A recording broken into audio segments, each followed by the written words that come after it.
Hello and welcome to this video. My name's Barry Beckham. Let's talk more photography and infrared. Before I go on, I do have a dedicated page on my website that looks at this subject in a bit more detail. It's the taking of photos with a part of the spectrum of light that's beyond human vision. Sounds crazy, doesn't it? But here are the results. How's it done? The most practical way is to have the infrared blocking filter that sits in front of all of the sensors in our cameras removed by a technician, and a visible light blocking filter is put in its place. That's usually a deep red. Once that conversion process is complete, our cameras see more of the infrared light, and the visible light we normally see is mostly blocked.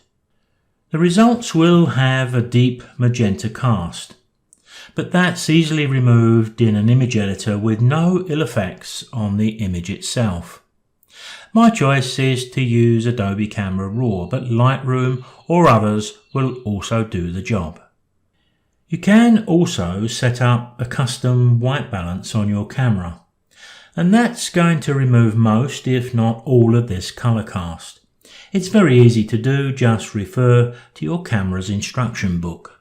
What are the characteristics of an infrared image? Infrared light is reflected from leaves and foliage, and as you can see, it turns them quite bright, almost glowing at times.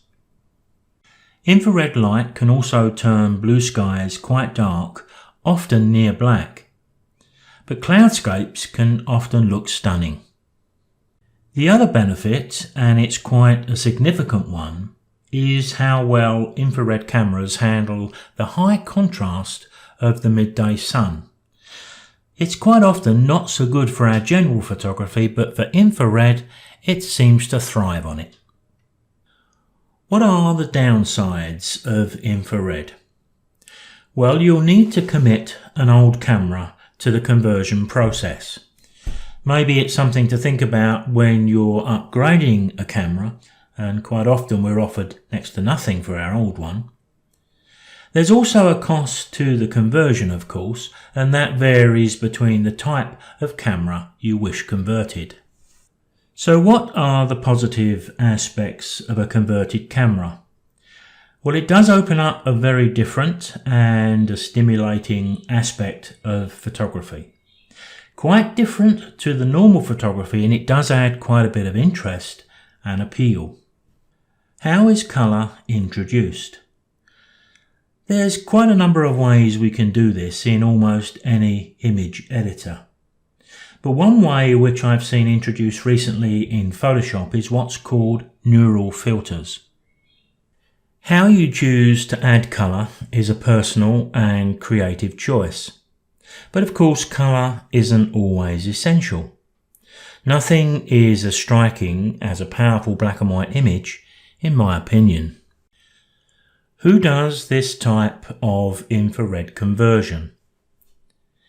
There are many places that will convert a camera for you. If you're in Australia, try Camera Clinic of Melbourne. They did a superb job on the camera I've been using since 2014. But a Google search will find someone wherever you are.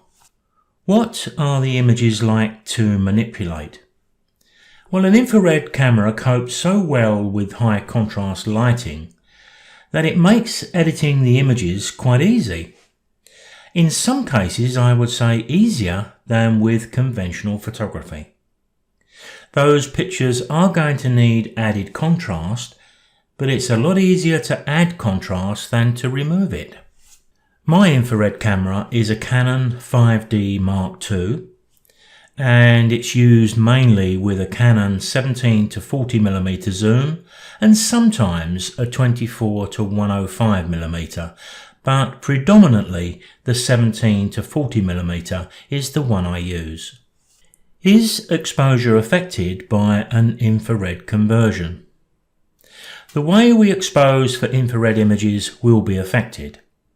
Experience has told me that if I set my camera to a manual exposure with an ISO of around 200, I can then use the automatic exposure bracketing, taking 3 shots with every button press. If I make my base manual setting 125th of a second at f8, then with the other 2 bracketed exposures, I'm going to get a second exposure at a 60th of a second at f8 and a third exposure at 250th of a second at f8. In practically all cases, I'll get a good exposure from one of those 3 shots, but a quick look at the LCD on the back of the camera will always guide us, as it does with visible light photography. If you'd like to try to edit an infrared image from this actual camera, I do have a couple of high resolution examples on my webpage that you can download and try. I'll add a link to that webpage below. Just scroll to the bottom of the page to find the link. While you're scrolling down, you will see many other videos and presentations on infrared photography and image manipulation. Now let me bring this video to a close with just 1 or 2 more infrared images. If you have any queries about infrared, my webpage also has a contact. Drop me an email and I'll help if I can. I'll see you next time.